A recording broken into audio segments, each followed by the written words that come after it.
Hi friends, good afternoon. Today topic వచ్చేసి please first of all my channel like, share, subscribe and comment.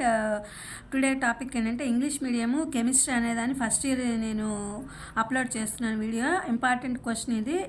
Lesson name వచ్చేసి atomic structure. What are postulates of Bohr's models of hydrogen atom? Postulates of Bohr's model. Electron in an atom revolve around the nucleus in certain fixed circular paths called orbits. Each orbit has fixed amount of energy, so these orbits are also called energy levels. These orbits are denoted by 1, 2, 3, 4, etc. or KLMN, etc.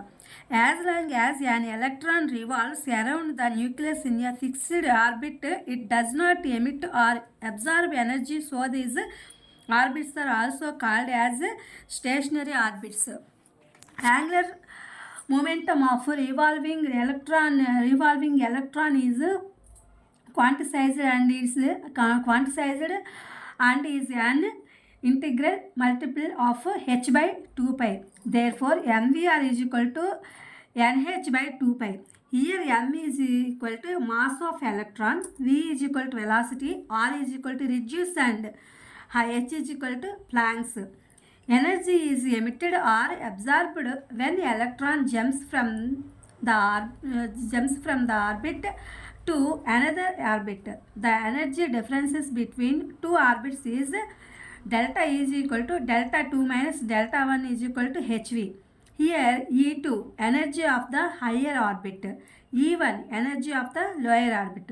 In Telugu version వచ్చేసి ఇదేంటంటే bores యొక్క ప్రతిపాదనలు hydrogen దీంట్లో ఎలా ప్రతిపాదించారు, ఈ postulates of bores models ప్రతిపాదనలు ఏంటి అనేది ఇందులో చూస్తున్నాం మనము. ఎలక్ట్రాన్ ఆటం అనేది దాని యొక్క కక్షలో అది ఒక నిర్దిష్టమైన స్థిరమైన వృత్తాకార కక్షలో అది తిరుగుతూ ఉంటుంది.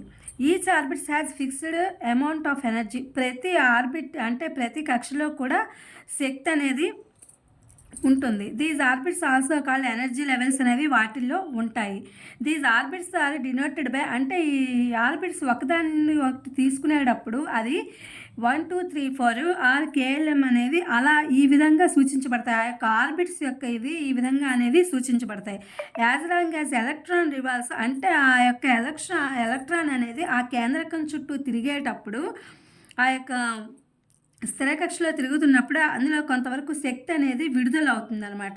విడుదలయ్యి అది ఏం చేస్తుందంటే శోషించుకుంటుంది కాబట్టి, అది తీసుకుంటుంది కాబట్టి ఆ శక్తి ఆర్బిటాల్ అనేవి స్థిర కక్షలను కూడా వీటిని అంటూ ఉంటారు.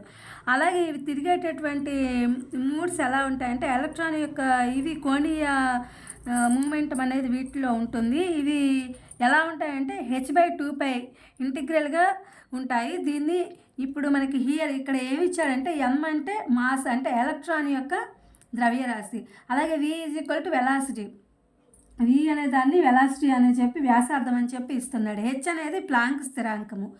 ఇది అనమాట. r అనేది రిడ్యూసెస్ అనేది మనకి తెలియజేస్తూ ఉంటాయి. ఇది కాన్స్టెంట్గా ఉంటుంది. h స్థిరాంకం, ప్లాంక్ స్థిరాంకం అనేది కాన్స్టెంట్గా ఉంటుంది.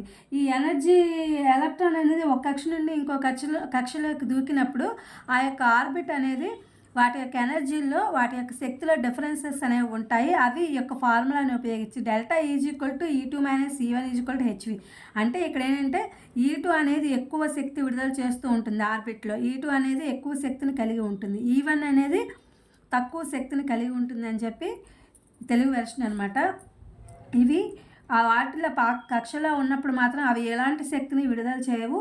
తర్వాత వాటిల్లో జరిగేటటువంటి చర్యల వల్ల అవి వాటి యొక్క శక్తి ఆల్రెడీ ఉంటుంది కాబట్టి కొంతవరకు రిలీజ్ చేస్తూ ఉంటాయి. అలాగే అవి జంప్డ్ ఎలక్ట్రాన్స్ అలా ఏదైనా చర్యలు వాటి మధ్య జరిగినప్పుడు హయ్యర్ ఎనర్జీ, లోయర్ ఎనర్జీ అనేది ఫామ్ అవుతూ ఉంటాయి. ఇది స్టూడెంట్స్ టుడే అటామిక్ స్ట్రక్చర్ అనేది క్వశ్చన్ అండ్ ఆన్సర్.